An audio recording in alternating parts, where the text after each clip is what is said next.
Hey humans, it's Hannah. Welcome back to my channel. Or if you're new here, I do videos on creepy and disturbing things, and today we are doing part 5 of the Do Not Research Iceberg. Ladies and gentlemen and everyone in between, we are almost there. Correction from the last video. I have been DMing one of the creators of this iceberg who is just, they are so nice, and informed me that I did get unagi wrong in the last video. So the reason that unagi was on part 4 is because apparently there's a way of preparing unagi by pinning a live eel to a wall by its head while it's alive and then skinning it.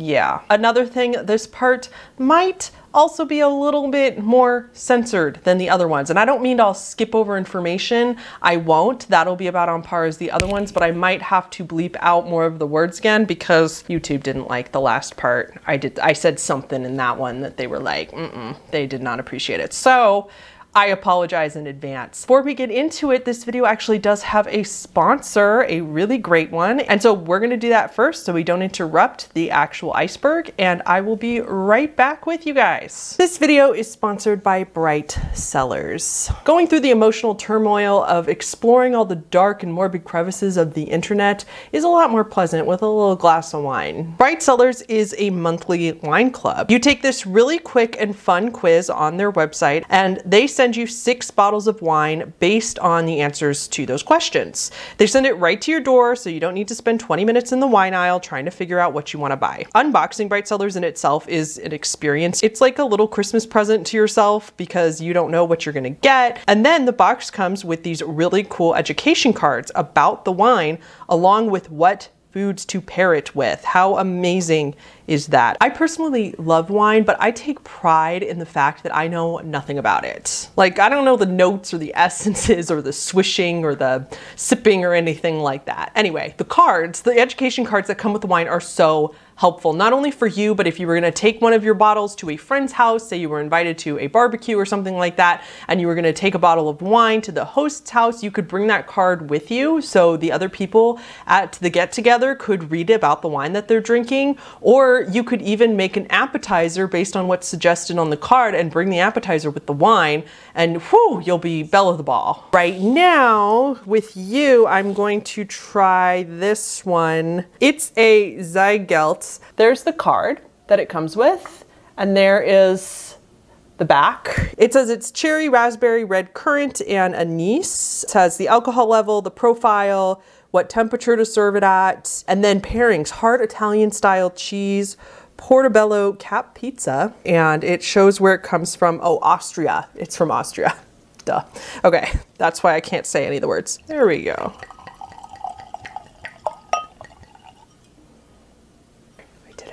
It smells really good. It smells like a nice deep red wine. Like I said, I'm not very good at the words, but let me swish it a little.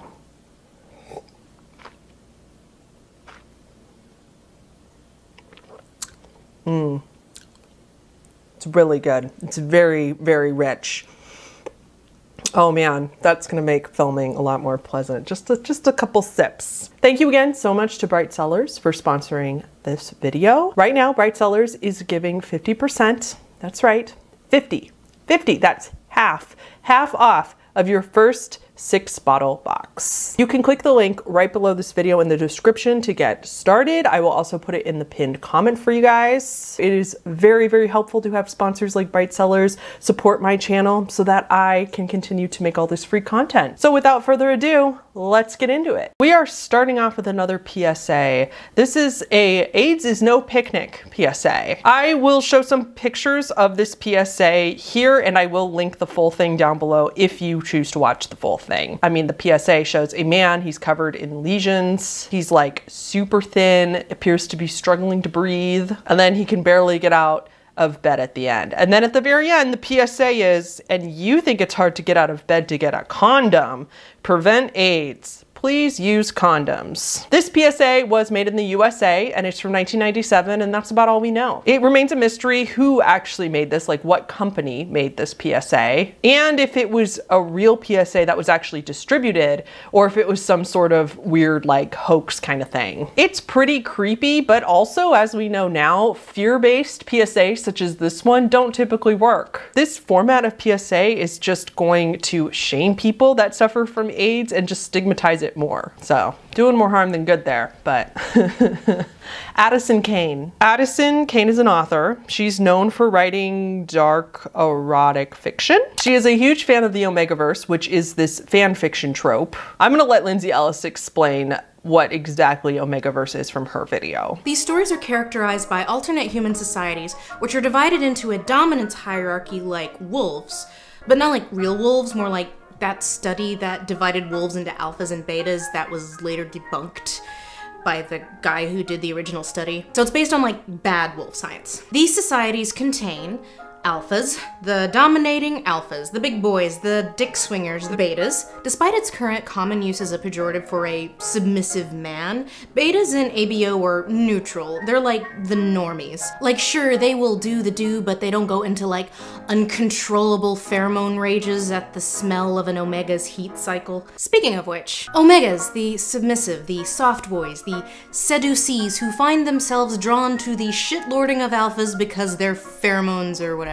The subgenre also includes other esoterica and tropes of wolf behavior, like mating for life, rutting, heat cycles, nodding, synth marking, claiming bites, and impreg, which, if the portmanteau doesn't tell you enough, is the ability for male characters, usually Omegas, to get pregnant. I don't think wolves can do that, but it is an important staple of the genre. By the way, I know Lindsay Ellis pretty much left the internet recently. However, I still recommend her videos on the Omegaverse because they're very entertaining. They're like hour-long videos and they feel like 5 minutes. Anyway, Addison Cain, by Googling her, will take you down this very odd rabbit hole of romanticizing SA and other just odd romantic fiction. I don't believe in censorship in books. I think books are like the one thing that should be sacred and never censored, but I definitely see how this would not be for everybody. By the way, Addison Cain will also sue anybody who makes books on the Omegaverse as well. Like I said, it's all in the Lindsay Ellis video. It's a wild ride. Anglerfish mating ritual. This is an anglerfish.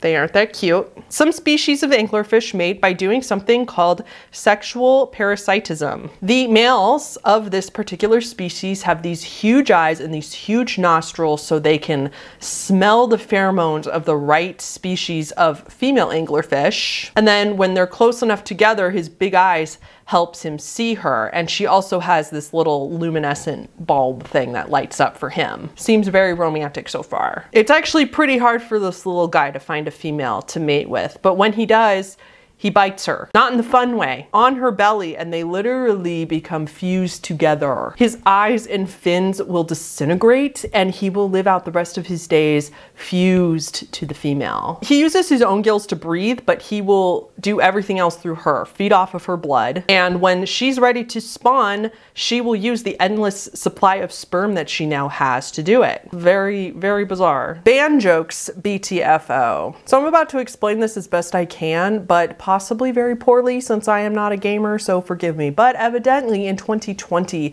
there was this rivalry between Banjo and Steve. People were fighting about whether Steve from Minecraft or Banjo from Banjo-Kazooie should be the character added in Super Smash Bros. Again, I needed help with the creator of this iceberg on Reddit. Like I said, been very nice and helping and DMing me when I need help. And they asked their Discord group on where to find this video because I could not find it anywhere, and they were able to help me. And I did, unfortunately, have to watch this video that somebody made about the rivalry between these two. Anyway, it's like pro Steve from Minecraft propaganda, like, yay, Steve should be the one, where in the video he just starts saying Banjo, like really, like a lot, and there's poop involved. It's unpleasant to watch, but it's also just kind of homophobic. Like, Wow. Billy Mitchell. So Billy Mitchell is a gamer. He was once known as one of the best gamers of all time for his perfect score in 1999 of Pac-Man with 3,333,360 points. He also had records in Donkey Kong. But in 2018, it was discovered by gamers and experts that Billy Mitchell had been cheating, at least for scores in the King of Kong game. They believed that he used emulators and memes to falsify his scores. Anyway, he didn't get some of these scores on the original hardware of the game, which is required by the rules. Twin Galaxies refused to take back the disqualifications that they gave him as a result of this proved cheating, and so Billy sued them for defamation. He's also known for just blocking everybody on Twitter. Like, even if you don't do anything to him, he seems to block you. Maybe he'll block me after this video. That would be really cool. Billy, if you see your face in this thumbnail, can I get a block? Anyway, that's the very reason why you shouldn't Google it, I think, is because Billy is known for suing pretty much everybody and blocking everybody. He goes after pretty much anybody who accuses him of cheating. Lucky for him, I know nothing about video games or scores, so I am not accusing him of anything. For the record, just relaying info. But videos on YouTube that I saw that were describing the situation, also some of them said that he had already gone after them too. So very interesting situation. If you Google this one, just don't go after him. Black hairy tongue. This is a real medical condition where your tongue literally looks black and furry. The pictures are very upsetting. It's caused from just unbalanced bacteria in the mouth or bad oral hygiene. It's not super dangerous or anything. It's not painful. It's just kind of a nuisance. But it is, I mean, it's gross. Brush your teeth. Ironing. This is another one that is exactly like it sounds, except it's way worse. This is a practice that is only done in certain cultures, typically the Republic of Cameroon in West Central Africa, but it does happen in other places in Africa as well, and has also spread to rarely, but sometimes in the UK. The practice is where a female member of the family, typically an aunt, a mother, a grandmother, will massage a young girl's breast, sometimes using very hard or heated objects in order to do so. They do this to try to prevent them from developing or making them disappear altogether. I had never heard of this, and oh my gosh. It is a practice that they do it supposedly to protect the girls from SA. They think that boys in the area will see them as targets if they're, you know, if their chest grows. They believe by doing this, it will help girls avoid early pregnancy and early marriage. The sad part though is that not only is this virtually ineffective, it's also pretty dangerous. It can cause a bunch of mental and physical health problems in the girls. Calculus bridge. Calculus is basically calcified dental plaque. If someone doesn't brush their teeth for a long period of time, like a very long period of time, the plaque on your teeth will become super hard and form this really, really thick layer in your mouth. Who on earth would not brush their teeth for so long that this happens, you might ask? Well, I watched a YouTube video about this, of course, and there was a dentist talking about one of his patients who had not brushed his teeth for 20 years. 20 years. However, the reason was, of course, mental health issues. The man had such a strong, legit phobia of the dentist that he would never go to the dentist. And this phobia of his stretched all the way to brushing his teeth. So he was just too afraid of it. Anyway, regardless, as you can imagine, photos of this are absolutely horrifying. Here's an interesting one, camel spider bites. Camel spiders are also known as solifugae. They are like spiders, but they're not spiders. It is a class of arachnid, but they look like a cross between a scorpion and a spider. It's kind of like this mutant creature. Some of the larger species can be like 5 or 6 inches in length, so they can get kind of big, but size actually varies quite a bit. Most of them are not that big. This one's interesting because there's a lot of urban legends around this spider. A lot of urban legends about how big they get, how dangerous they are, how they chase after humans like intentionally and stuff like that. But in spite of all these legends, interestingly enough, these creatures are not even venomous and they are not a danger to humans. So there's, I mean, rumors that these spiders can jump 3 feet in the air, run up to 30 miles an hour, that it disembowels camels, and like I said earlier, literally chases humans around. None of these things are true. It does look like it's chasing humans sometimes because it's a desert arachnid, and so it gets hot. So it sees the human and it sees its shadow. So the spider is chasing after the human shadow. So when the person moves, it's like, oh no, my shade, and it runs after it. So it looks like it's chasing the people, but they cannot run that fast. They can run fast, but not that fast. And they cannot jump a significant amount either. As for the camels, they're also seeking shade under the camel's belly. So the most notable time when this arachnid kind of went viral was when this photo from Iraq was circulating in the year 2000. Soldiers found some of these camel spiders and they like held them up to take a photo. And in the photo, it looks like the camel spiders are literally the size of one of the soldiers' legs. However, this is just a perception thing and it's not really that big. It's just that they took a very close-up picture of the spider. If you compare the spider to the sleeve on the soldier, it's actually not that big at all. So I know there's people with actual arachnophobia out there, so I didn't show any pictures. However, I'm about to show some pictures for those that are interested. So please skip to the next timestamp now if you don't want to see them. Okay, so here is a photo of the spider. Like, this is what a regular camel spider looks like. Isn't it so funny? It like really does look kind of like a scorpion spider thing, like mutant. It's so funny, but it's not a spider. And here is the photo from Iraq that the soldiers took. So you can see how people thought that it made it look like these spiders were ginormous, but it's just the perception of the camera. Okay, Constantine and King Shark. In DC Comics fandom, in Justice League Dark Apocalypse War, it was revealed that the character John Constantine is exes with the character King Shark, and that they were together. And so since fans found out that they were together at one point, there is of course a lot of graphic fan art of them together. In the movie where it is revealed that these two are exes, one of the other characters says that something like makes a comment that it's gross that they were together. And I read an article about how homophobic that is. And I mean, yeah, if he was talking about a man, but to me, I was like, maybe, I mean, it's a shark and a man. I don't think that's homophobic. I think that's interspecies aversion, I guess I should say. I don't know. Maybe I just don't understand the DC comic fandom world that much, which admittedly I don't. Cow blowing. Sip of this. Cow blowing.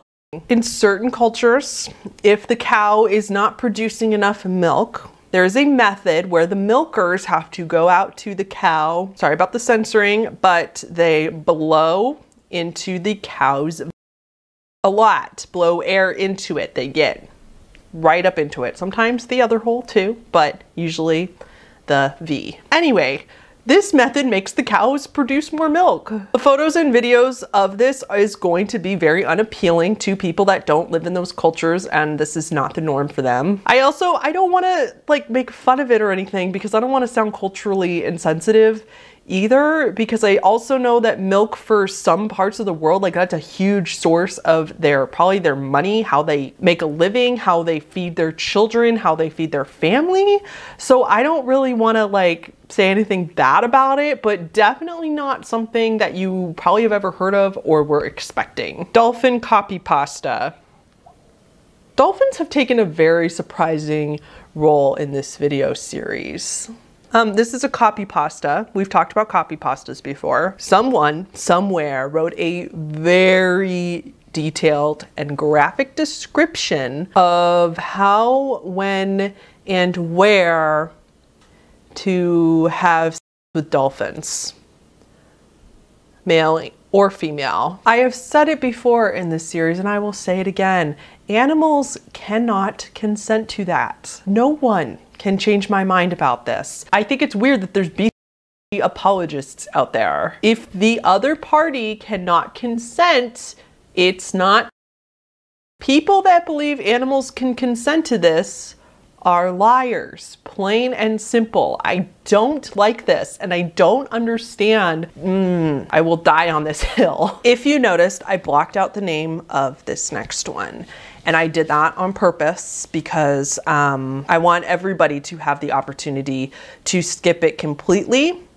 And knowing even what the title of this one is could probably be really triggering and really traumatizing for some people. So I'm not even gonna put the title in there. I will say that this one involves a very horrific instance of. I had a hard time getting through this one, and I just want to say that even the title describes what it is. And so if that's going to bother you, please skip to the next one right now. If that's not something that bothers you, it did happen over 100 years ago, but still, if that's not something that bothers you, feel free to stay. I'm going to give everybody a second to skip forward. Okay, for those of you that are still here, the title of this one is An Elephant. This is something that was filmed, and it's a short film from 1903. It's a circus elephant, Topsy, the circus elephant, who was brutally. Not only did they elect her to death, they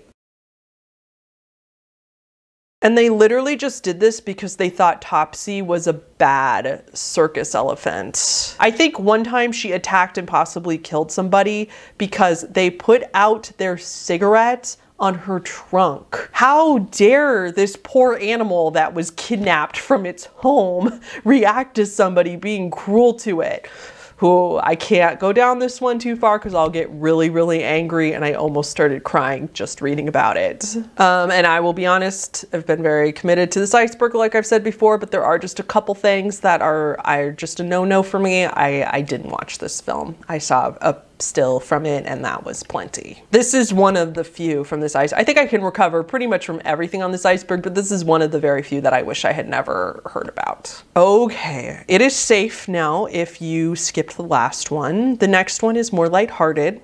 Eye freckles. This is exactly what it sounds like. You know how people can get freckles on their skin? This is freckles on the eyeball. They're usually harmless, although they can look kind of alarming. Fulminant human papillomavirus. Human papillomavirus, or HPV, many of you have probably heard of it. It's an STI. It can cause genital warts, which, by the way, is not the same thing as herpes. I didn't even know that. But other strains of it can cause cancer. Most people who are, active will get some strain of it in their lifetime. It's actually really interesting. It's a very, very common virus. Most people with it will not have any symptoms and they'll clear it out of their systems themselves. Me, like many others, are vaccinated for it, and so they're at little risk of the bad strains coming out. However, there are some things that can come on very suddenly and then be very, very serious. I think that's what the fulminant part of this means. I couldn't find exactly what fulminant HPV was, if it was particularly disturbing. Maybe somebody medical can enlighten me, but as far as I know, that I believe is what it is, where it's like most of the strains you can fight off, and then every now and then there's one that will just go from 0 to 100. Genital bifurcation. This is a form of body modification, specifically cutting the penis in half the long way. Sometimes it's just the top part. Sometimes it is the whole part. Sometimes it's both. As you can see, I'm avoiding certain words here. This is a cultural ritual in some places. However, interestingly, some Western cultures, people actually do this just as a form of body modification, aesthetically. However, for the vast majority of us, we would cringe at the thought of this just because it sounds very painful. I don't think it is, though. I think people get it under anesthesia. But regardless, pictures of this are also just wild. Human spider cursed image. I thought this was gonna be some photoshopped picture of a spider that was photoshopped to look as big as a human or something, and it would be very creepy to look at. Boy, was I wrong.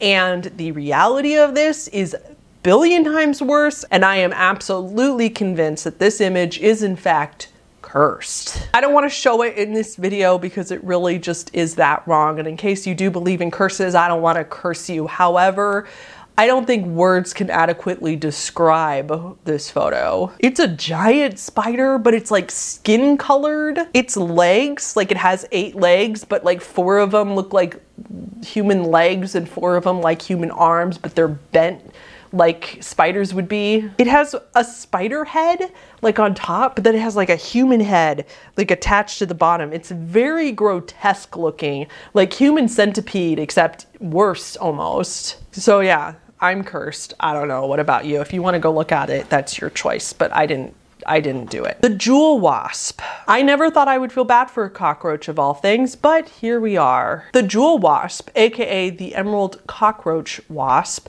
can be found in certain parts of Asia and Africa. Here is a picture of it. I'm not afraid to show you because it's actually very, very pretty. You can tell why it's called emerald or like a jewel. What's not pretty about them is the way they reproduce. The way they reproduce is wild, maybe the most wild one yet. The female jewel wasp will find a cockroach and it will sting it twice. The first bite is to release a venom that will temporarily paralyze it. Then the second sting will be directly into a certain part of the cockroach's brain, thus them needing to be paralyzed first, and it will inhibit the cockroach's escape response. So at first, the cockroach responds to this venom by just excessively, compulsively grooming itself. And then it will become very slow, and then it will just stop trying to escape predators or anything that like tries to come for it. So then the jewel wasp chews off half of the antennae of the cockroach, and then it feeds on the cockroach's hemolymph, which, if you don't know, it's the equivalent of blood in invertebrates. It will then use the cockroach's, what's left of its antennae, as a leash to lead it back to its burrow, into the wasp's burrow, by the way, not the cockroach's burrow, into its burrow. It will then lay eggs on the cockroach stuck between the cockroach's legs. It will then block the exit of its burrow with a bunch of debris, not only to keep the cockroach in, but to keep predators and competitors out. The eggs then will hatch after a few days and they will live off the cockroach. They burrow their way inside the cockroach, eat the cockroach from the inside out, and once all the cockroach's organs are eaten by these little larvae things, the cockroach then finally eventually dies, and then they make cocoons in its body till they grow up into their own jewel wasps. Bananas. Junco Furuta. So many of you have actually probably heard of this case if you've been in the true crime community for a while now. It's known as one of the most horrific and disturbing cases of all time. Junco was abducted and tortured for 40 straight days in the late 1988 and early 1989 by primarily these 4 boys. She was only 17 years old at the time. I remember reading about this case, I think when I was in college for the first time, and I was beyond disturbed. That definitely was a changing point in my mindset. Not knowing evil like this existed at that time. Yes, I'm sheltered, but wow. I had just this unexplainable, awful empathy for this poor girl. I'm not gonna go into the details of what happened because it's a whole video in and of itself, but I will warn you, even the Wikipedia page is pretty disturbing about just what they did to her. Approach with caution. Human thong. This one's pretty messed up. This is a religious belief that originates in Thailand. It's this belief that a protective ghost child could provide basically very strong protection for the household wherever this ghost child is. It's also thought that it will bring that household a lot of good luck and a lot of fortune, but at a price. You have to make a human thong, and in order to do so, you need a human fetus or a stillborn baby. Then it involves a ritual where you take the fetus to a cemetery at night, do like the chanting and the ritual while you roast over flames, and then you finish it off with a gold leaf. This is a very ancient practice, mind you. However, some people have been caught doing this in modern times. One man was stopped in an airport and was found to have a bunch of them that he was trying to take with him. He spent thousands of dollars to acquire them, and then he was going to sell them, you know, for a lot more where he was going. So don't think about that one too hard because Yeah. MTM Enterprises final variant story. I'm actually really excited to talk about this one. This one was probably my favorite on this tier, and I thought this one was so cool. So Mary Tyler Moore Enterprises, or MTM Enterprises, was a production company. You may recognize the name from the Mary Tyler Moore Show. They had quite a few successful TV shows during the 1970s and the 1980s. One of these TV shows was called St. Elsewhere. St. Elsewhere ran from 1982 to 1988. Fun fact, Mr. Feeney is one of the main characters. The show was based on St. Eligius, which was a teaching hospital. The son of one of the main doctors on the show the kid was named Tommy Westfall. He wasn't in that many episodes. He was only like in 15 of like 100 something, but he was a character that showed up from time to time. Tommy's character had autism. So in the final episode of this show, like the final scene of the final episode, the person that we've seen as the doctor this entire time comes home, and he's not a doctor. He comes home to his son Tommy, and he's actually a construction worker. Another doctor at the hospital then is shown to be Tommy's grandfather. Tommy's looking at a snow globe when they walk in, and there's some dialogue between the doctors. I think the child is supposed to be nonverbal, but regardless, Dad is like, okay, Tommy, let's go to the kitchen and wash our hands for dinner. He takes the snow globe from Tommy and he puts it on the television as they walk out. And then all the characters walk out and the camera pans into the snow globe. And then in the snow globe is St. Eligius Hospital, like a model of it. And so the Tommy Westfall universe theory is born. If you didn't understand that, the big twist ending of the show was that the entire show was actually in Tommy's head the whole time. It was all his dream or his imagination. Since the whole show was in Tommy's mind, this theory was that since this show had a lot of crossovers, like direct crossovers with other shows in that time, all of those shows were very likely in Tommy's imagination as well. And through concepts like the 6 degrees of separation, one could argue that you could make connections between all shows that have pretty much ever been made, or at least the vast majority of them can be connected to each other one way or another. And therefore, almost all of television that has ever been made, including Breaking Bad and Scrubs and The Office, it can all be argued that these were all in Tommy Westfall's imagination. Is it silly? Yes. Do I absolutely love thinking about these kind of things for some reason? Absolutely. However, there is another reason why this might be on this list, and it might be because of the closing credits of this TV show after this scene closes out. So MTM Enterprises always used this cat that one of the crew members actually adopted eventually, but the cat's name was Mimsy. Mimsy was always like the little logo for MTM at the beginning and ending of shows. It was kind of a parody on the lion that we see in like before every movie. But in this episode at the very end, instead of the cat like meowing and like being alive, I've never seen it, so I don't actually know what the cat usually does. The cat's lying down, it has medical equipment hooked up to it, and it flatlines at the very end after the credits are done, as if the cat's dying. It got very, very dark, and it surprised a lot of people. Obviously it was fake, like the cat was fine. They were just doing that because they were like, oh, the show's over, it's a medical show, and this cat is now flatlining. But it was still like, took a lot of people off guard. Very morbid.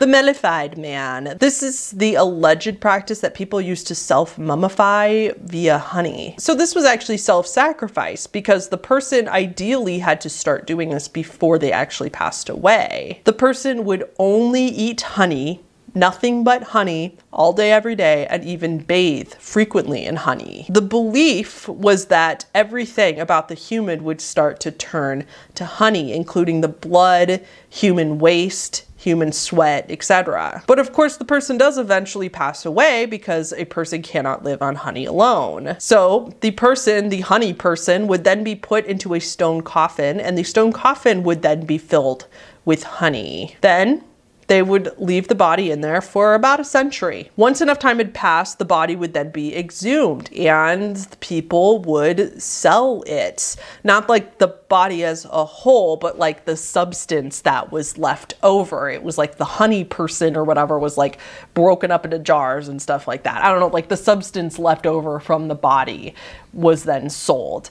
at a high price because it was believed that if you could get some of this stuff, it could heal absolutely any ailment. If this happened, it was many, many centuries ago. And we only have secondhand accounts, so we don't even know for sure that this ever actually happened or if anybody ever actually did this. Autocephaly. This one is really, really sad. This is a cephalic disorder where a baby doesn't form a jawbone, and then without a jawbone, its ears like fuse together underneath where its chin would be. Sometimes the fetus will even have this and have cyclopia at the same time. So it has its ears down here, no jawbone, and like a giant eye, just one eye, like fused in the middle of their face. So yeah, the photos of this are something. I couldn't find one case of this where the child survived for any significant amount of time. Almost always they miscarry before the baby's even born at all.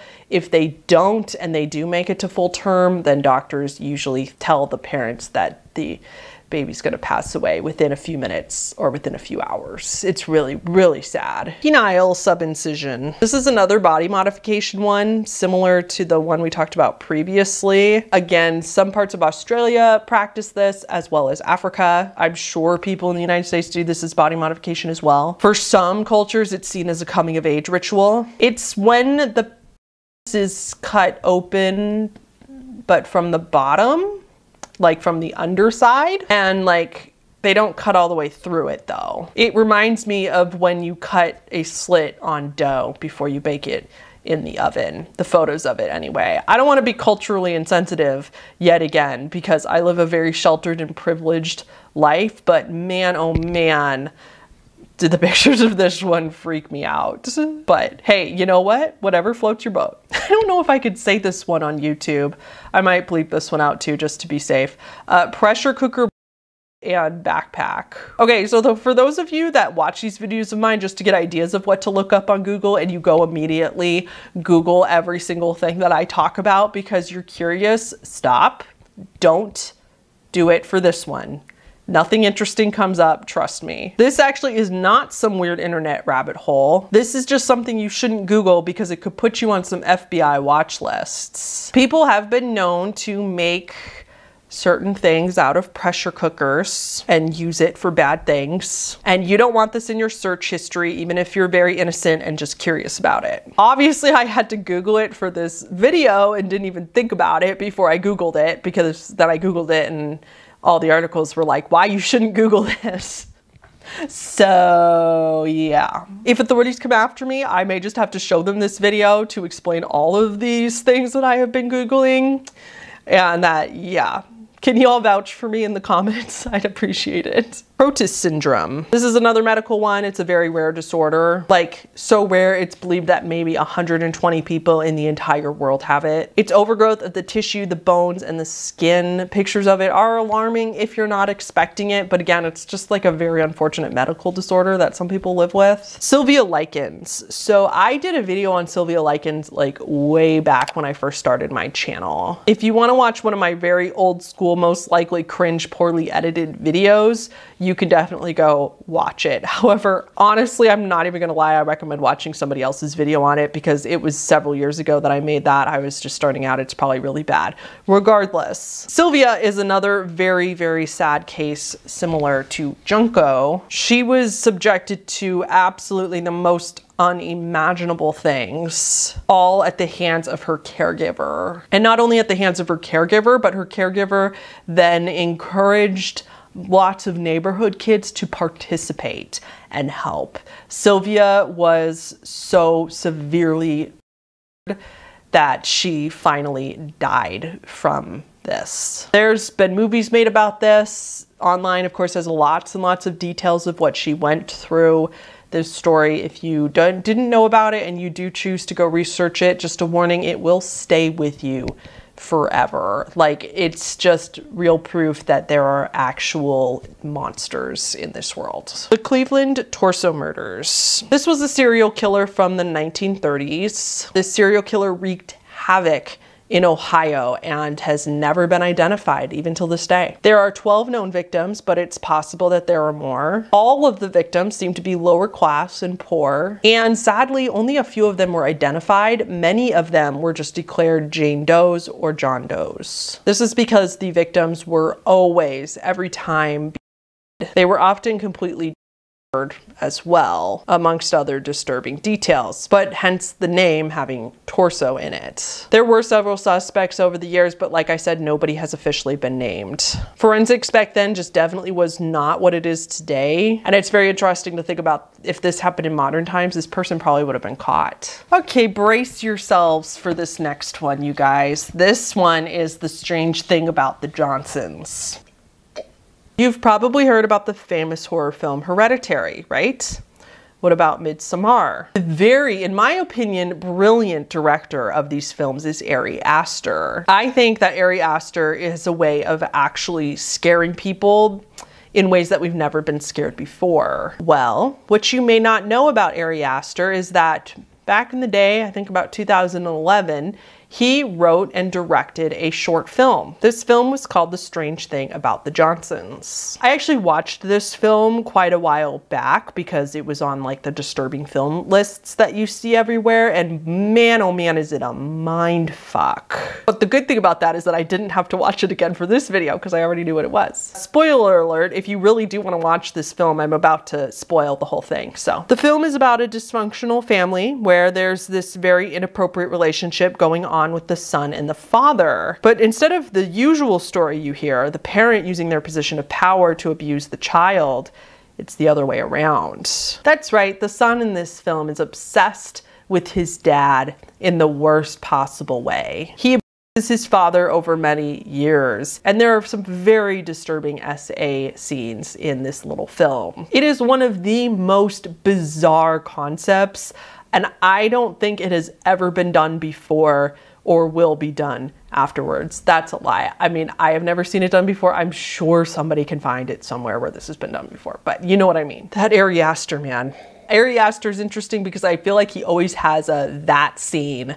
You know what I mean? Like people could say like, oh yeah, I watched Hereditary, and you know, that scene, or in Midsommar, y'all know what I'm talking about with that scene. Thora Birch's dad. So this is Thora Birch. If you don't know, she's a pretty famous Hollywood actress. Her mom was one of the stars of Deep Throat. That's right, the infamous 1972 adult film. Her father, on the other hand, was Jack Birch, who was another adult film star who met Thora Birch's mom through the industry. Jack Birch is just a tiny bit creepy. On the set of Winter of Frozen Dreams, Thora Birch was filming a scene with Dean Winters. Her dad was there, advising and watching the entire time, and even gave Thora a little thumbs up while he was watching. And according to other reports, he is just with her like all the time. Like he is her manager as well as her dad, but he was like attached to her, at least during this time. Thora Birch was also fired from an off-Broadway production of Dracula because her father threatened another actor that was rubbing Thora Birch's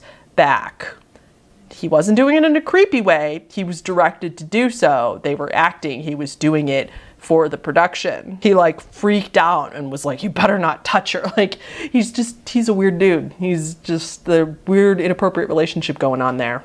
Moving on. VASMR. This is another YouTube channel. Another warning if you're sensitive about animal stuff, or if you're vegan, this will probably be especially gross to you. She's a mukbang channel. She's relatively small. When I looked her up, she only has like 20,000 subscribers. But the reason she's known is because she eats stuff that we don't usually consider food. Well, I shouldn't say that. Us Western cultures don't usually consider food. She eats things on camera like turtles, dogs, and cats. And so, of course, to a lot of us, this would be disturbing. She doesn't kill anything on camera or anything like that. I'm sure she bought it at some sort of food store. It's cooked and everything like that. Look, I would never eat those animals, but I would argue that unless you, the person watching right now, are completely 100% vegan, including leather, including honey, including anything that ever uses animal products whatsoever, I don't see how we can judge her. I certainly can't. Other cultures, I mean, it's just a fact. Other cultures eat these animals. It is the norm. I think it's a very, very privileged point of view to chastise people for eating animals that they were born and raised to eat and were taught were a normal thing to eat. I personally could not do it because I see those particular animals as pets, but I would be a total hypocrite if I sat here and got mad about it. Do I want to watch this?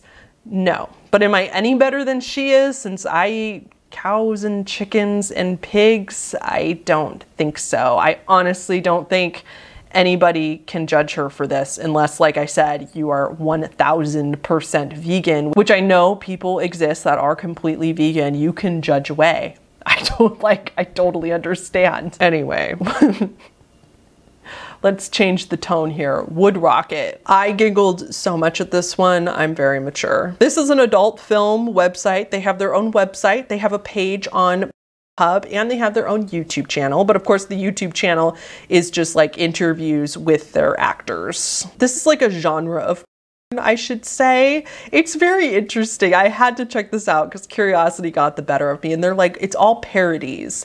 It's all people dressed up. Like there's like this one where there's men dressed up as this weirdly grotesque realistic costume of SpongeBob, and then somebody dressed as Patrick, and they have a girl, and then there's like girls dressed up as Pikachu, like very, very realistic costumes of Pikachu. It's very bizarre, I guess, at least to me, I should say. And then they also have this whole other category of videos that's just the girls like clothed eating something. Like it's just a girl eating a donut or a girl eating a chocolate cake. So it's a website dedicated to that category and people that are into that kind of thing. Obviously, as long as you're over the age of 18, I don't see anything wrong with this. I'm not here to yuck anyone's yum. This doesn't seem to be hurting anybody. I'm all for it if that's what you like.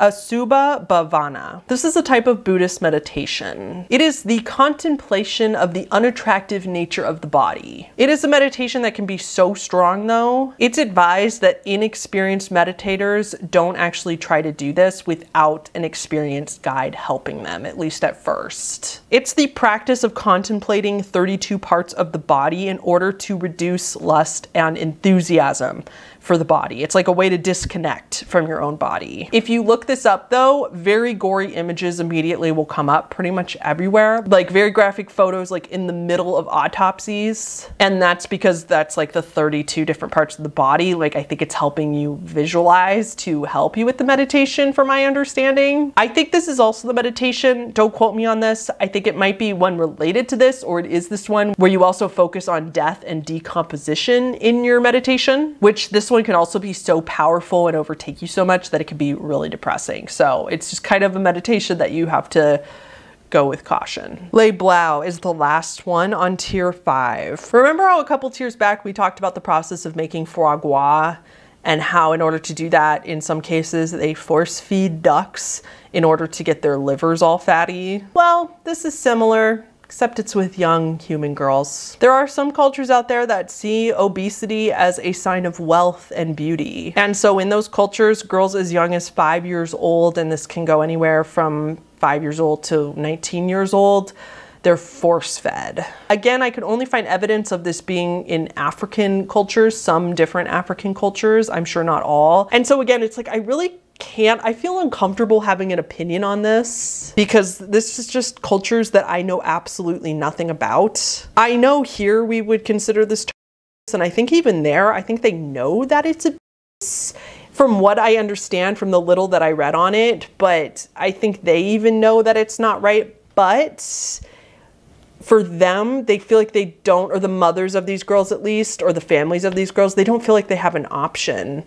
They feel like the only way that this girl is going to be married off to somebody wealthy and then be able to do well and prosper in her life is if she becomes overweight. And so they feel like they don't have a choice. Anyway, the older women literally they call them the fatteners, force these young girls to eat and drink a ton of stuff. And I mean, it's not candy and cupcakes and fudge like we would, eat when we were having a cheat day in the US. It's like tons of couscous and milk, like it's an abundant amount of this one thing. And what's also sad is that they would pinch the girls if they wouldn't do it, like they would hurt them to make them do it. There are a couple photos of this online and it's very, very sad. They're not graphic, they're just really sad because the little girl is obviously in distress. It's messed up, but again, it's like, I don't feel like I can have an opinion on it because I am so sheltered and white and over in America. So what the hell am I gonna say about this? Okay, everyone, if you could do me a huge favor and just quickly like this video, especially if you made it this far, you might as well throw me a like, throw me a comment, let me know what you think. This part 5, I know seems like it might be a little shorter than the other parts, but you know, it's just the way the cookie crumbles. Don't forget to check out Bright's Cellars in the link below if you drink wine, and I will see you all in the next video. Thank you so much to all my patrons on the screen. Shout out to Top Tiers Colin Holmes, The Deck of Cards, Michelle Valdovinos, Tom L, JJ, Dirty Kitty, Quasi Eli, Little Kittle Cat, Whimsicott Fan, Delta Wolf 776, Mitchell Meyer, Mike, Ellis Paul, Dark-Sided Otter, Brittany P, and our newest top tier, JB Funk. Thank you all so much for your support. Okay, bye guys. I want to go to bed now.